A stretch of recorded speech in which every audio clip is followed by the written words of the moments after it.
I think the protests that erupted after the murder of George Floyd are indicative of the fact that a lot, like, these values are much more obvious now. Jodie Nicotra, a lecturer in rhetoric and composition at the University of Idaho, published an essay in 2016 titled Disgust Distributed: Virtual Public Shaming as Epidectic Assemblage, in which she argued that public shaming on platforms like Twitter is a form of something called epidectic rhetoric. Am I pronouncing that right? I pronounce it epidectic. I've also heard it pronounced epidactic. I don't speak Greek, so I don't know. The concept of epidictic rhetoric was first conceptualized by Aristotle, and it's basically the idea that societies are able to establish and enforce their values through a system of praise and blame, by praising good behaviour and blaming and shaming bad behaviour.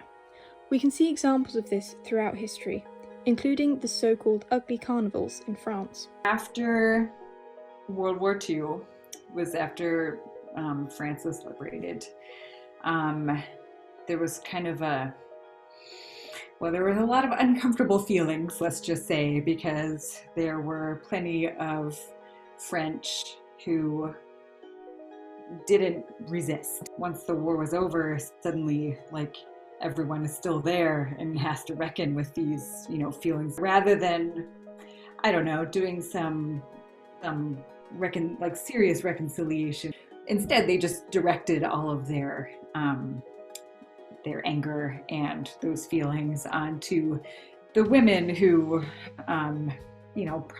probably in all likelihood didn't have much of a choice in, sleeping with German soldiers. It was the women who became the scapegoats for this, and there were very public acts of shaming. These women were punished by their communities. They were dragged through the streets and had their heads shaved to shame them for what they had done. What you're saying is that those kind of acts of shaming scapegoated the women as a way for the other French people to kind of escape their own shame, as like saying, we're not as bad as them, they were the problem. Right. And now that we have properly shamed them and humiliated them, then we can all get on with our lives because we have somehow extirpated all the problems. These shamings enforce community values by humiliating the women who they believed had done shameful things, and therefore told others not to do what these women had done. Jodie argues that shaming people who have done problematic things on Twitter has the same effect but on a larger scale, because the message spreads to more people. Dragging the women who slept with Nazis or German soldiers or whatever out into the streets and shaving their heads and parading them through town was obviously that's not, it is a community level, and I think it happened in various places around France, but it was kind of more, it was still more contained. And it happens differently now because we have different technologies. We have these broad distributive technologies that really fundamentally kind of change things.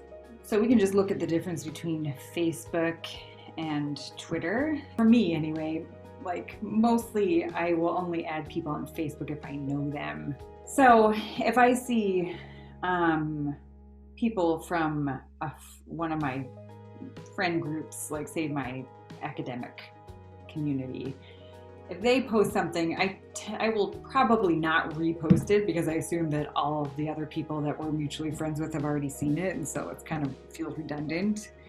On Twitter though, because you have you can have so many more followers, stuff tends to circulate more quickly. You'll repost things because you're not really tied in with a group of people.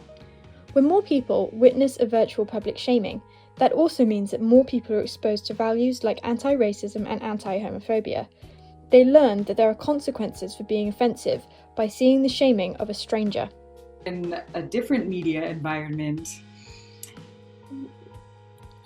maybe a couple people would be pissed off, but not really have the means to distribute this widely. Now, worldwide, people can see your dumbness and can comment on it, and it's just the sheer accretion of of these small acts of like disgust or, you know, anger or whatever that just like, you know, converge on one point. It sort of expedited the process of forming community values.